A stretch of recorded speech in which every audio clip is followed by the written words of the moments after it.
legend of the Stinky Crow. Caw, caw. For nearly 14 years, his mind had been soaring miles above. But Elliot Thomas was still stuck down on Earth in the boring town of Sinchester. Sinster. What? It's pronounced Sinster. How do you know? My cousin's from Sinster. Never mind, keep going. Alone in his treehouse, he glued feathers to his wingsuit, readying himself for the day he would join the Phoenixes and Quetzalcoatlus in the sky. "Dinner time," cried his mother from their house across the yard.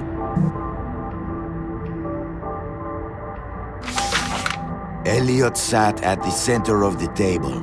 A TV dinner was challenged his BO as the dominant smell in the room. On his left, his mother yammered about her day at the ER. On his right, his father was absorbed in his smartphone. As for Elliot, his eyes were fixed on the ceiling fan, the most fascinating personality within a 10-foot radius. In homeroom the next day, Justin Schmakovsky threw a crappy paper airplane at him. Within seconds, Elliot had built a superior vessel. He stood up on his chair and swiftly launched the Papierflieger. What? At his unsuspecting enemy. Go, Papierflieger, go! Zoom, splort. The marvel of paper aviation lodged itself in Justin's tender eyeball. "Mr. Thomas," bellowed their teacher, "go to the principal's office." Later that day, Elliot was cooing quietly to himself as he bought a candy bar in the lobby. Casey Witchtits was smoking nearby and sneered at him.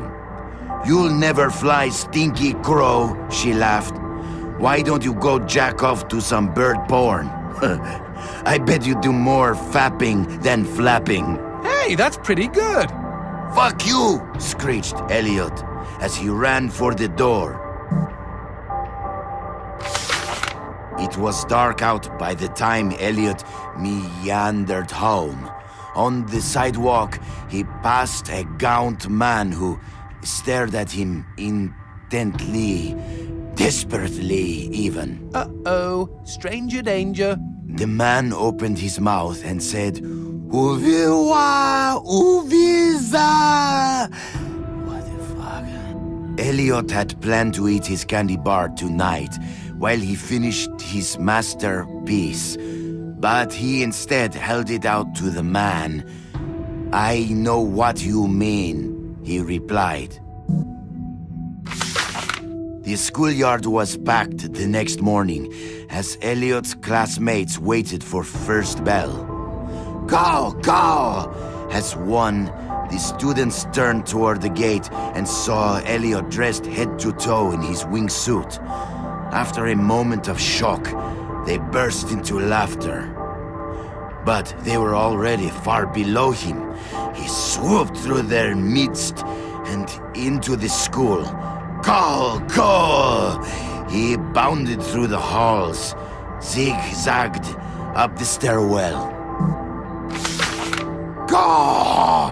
The school let out a collective gasp when they saw a Stinky Crow on the roof. With a triumphant snap, he spread his wings, and a moment later, he had leapt.